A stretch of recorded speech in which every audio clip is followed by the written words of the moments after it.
বিসমিল্লাহির রহমানির রহিম। আসসালামু আলাইকুম, জুম্মা মোবারক। আমি আজকে যে কচুর ছড়া দিয়ে ইলিশ মাছ দিয়ে রান্না করব। ইলিশ মাছটাকে ভেজে নিয়েছি।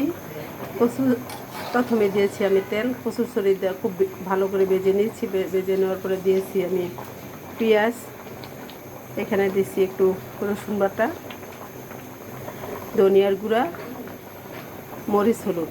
এটাতে আমি জিরাও দিই নাই, এটাতে আমি আদাও দিই নাই।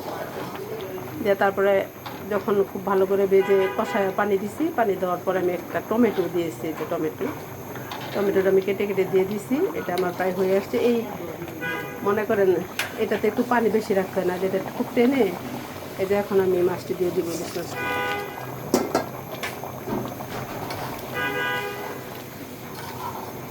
কারণ এই গাটির মধ্যে বেশি যদি মানে পানি কম দেন তাহলে একদম এটা টেনে যায়। এই জন্য একটু যদি এটা রান্না জল হালকা হালকা জল থাকলে এটা খেতে খুব টেস্ট হয়।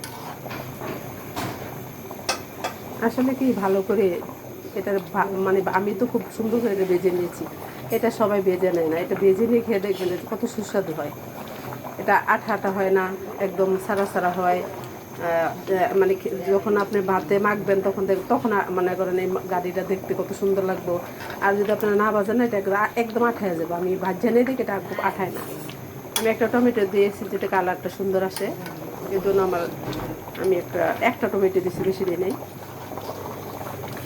আমার এটা হয়ে আসছে, সব কিছু ঠিকঠাক আছে, লবণ টবণ আমি আগেই দেখে নিয়েছি। সবাই এভাবে গাড়ি রান্না করে খাবেন, খেয়ে দেখবেন কত যে সুস্বাদু হয়। আমার এটা হয়ে আসছে।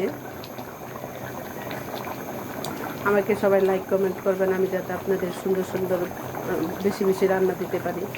আমি আসলে এখন খুব অসুস্থ থাকি, সবাই আমার জন্য দোয়া করবেন। আমার শরীরটা খুব ভালো যাচ্ছে না, আমি ইদানিং খুব অসুস্থ হয়ে পড়তেছি। সবাই আমার জন্য দোয়া করবেন। আমিও নামাজ পড়ে সবার জন্য দোয়া করি, আল্লাহ যেন সবাই ভালো রাখে, সুস্থ রাখে। আর যারা ইন্তেকাল করেছেন তাদের যেন জান্নাতবাসী করে আমি সবসময় নামাজ পড়ে দোয়া করি। তো আপনারা আমার জন্য দোয়া করবেন, আমি যেন সুস্থ থাকি, ভালো থাকি। আমি এটা এখন নামিয়ে নিব। এটা হয়ে আসছে।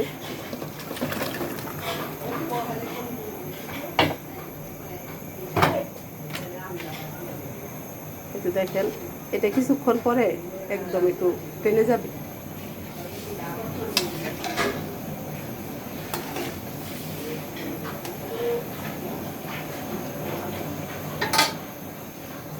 ভালো থাকবেন। আসসালামু আলাইকুম, জুম্মা মোবারক।